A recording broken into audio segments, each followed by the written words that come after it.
One of the reasons why I love making these videos is because it often brings me to places that I've never been to before. Take this cute temple for instance. It is only a stone's throw from Pimbahal Pokhari, but it is the very first time I see it.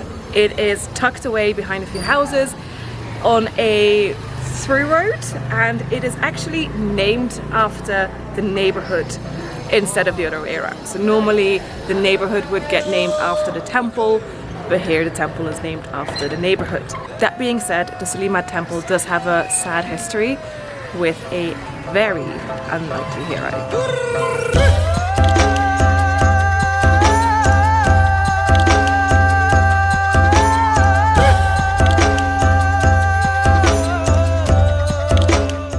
The Sulima temple dates back to the 13th or 14th century, and the struts, so the wooden things that you can see, are considered to be some of the oldest that you can visit here in the Kathmandu Valley. It is believed that the temple that we can see today is from the 17th century, but it used to have still all the wood from the 13th and the 14th century. Before I go on, I do want to ask you to give this video a like and to subscribe. As a small creator, every single time I upload a video, I'm like refreshing just to see whether I got new likes and new comments or new views. And the more you like my video, the more people will see this in the search results, and I would be very, very thankful. The temple is dedicated to Ratneshwar Mahadev, an incarnation of Shiva. When we look at the entrance of the temple, we can actually see really beautiful iconography. Have a look how beautifully everything is decorated. Here you can see images of Chandra and Surya, the gods of the moon and the sun. And above the door there used to be a Torana, which is a beautiful decoration that you see in a lot of temples here in Nepal, but it was stolen in the 1970s. The Torana depicts Nandi, the Kumaras and Ganesh. We honestly have no idea where the Torana is this day. Let's hope that is somewhere safe with someone who takes care of it, and let's hope that one day it can make its way back to Nepal. And then when we look at the lintels, we can see images of Gandharva. Gandharva are nature spirits, and these nature spirits are mounted on Vidyadhara, who are demigod aerial spirits. Really cool, right? And then if we would look behind where the Torana was stolen, and it would just be like here, just there, we can actually see that those are leaping tigers. So those weird things, I've always asked myself what are they? They are leaping tigers, and they're really cool. You see them in a lot of temples here. And then we go on to the famous struts of this temple. There are 20 struts in total, 16 struts on the front and the back and the sides, and there's also 4 struts obviously on the corners. And these struts are very special because they are carved with female demi-goddesses named Yaksini. And if you visit Nepal or India, you will see lots and lots of Yaksini. And Yaksini are really cool because they are not just from the Hindu faith, they are also part of the Buddhist and the Jain faiths. And then under the Yakshinis you can also see the Yaksa, which are male Yakshinis. When you look at the corner struts, you can see that these are meticulously carved. They're gorgeous, and they are corner struts in the form of leaping lions.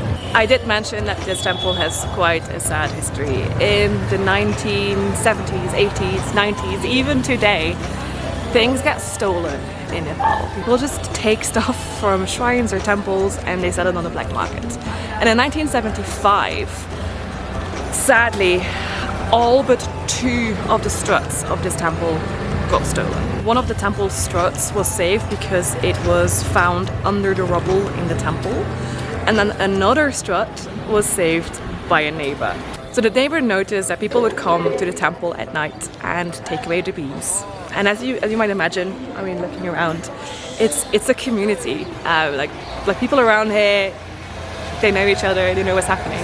And so the neighbor saw that these struts were being taken, like the struts of his local temple.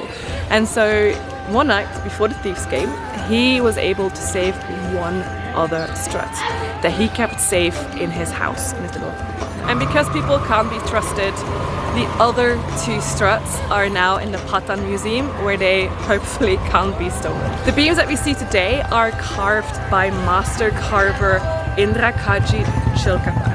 I probably butchered that name. And in 1998, he based the carvings on the photographs taken by architectural historian Mary Slusser.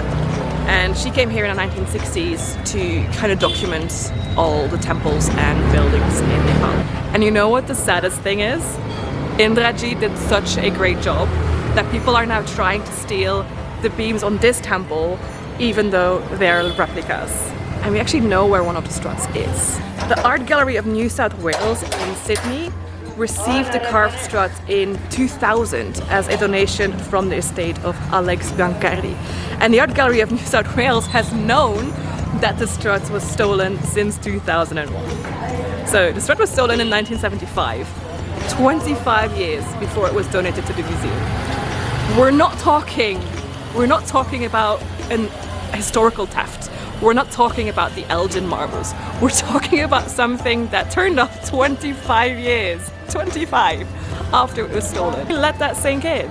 It's living memory, 1975. And now Nepal and Australia have been negotiating to get the struts back to Nepal for the past 21 years. And the strut is still in Australia. I get it that they might not want the struts to go into a temple outside, but since the other two struts are kept safe in the Patan Museum, you can maybe deduct the fact that maybe Nepal would put the other strut also in the Patan Museum to keep it safe.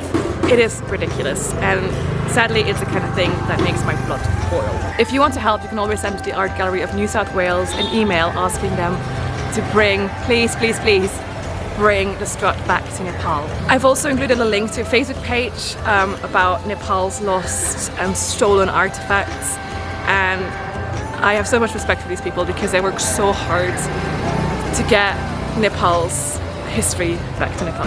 I'm sorry I went off on a bit of a tangent there, but this is something that I gradually uncovered or learned about when I was doing my research about this temple. And it is something that really lies close to my heart. I'm really passionate about it. And I really think that we should try and do our best to help Nepal get their artifacts back, especially artifacts that have been stolen so recently. I promise next week's video will be a lot more interesting. I'm gonna visit a temple with a very special bell that was stolen by one of the kingdoms here in Nepal. See you next week. Bye. Wanna see?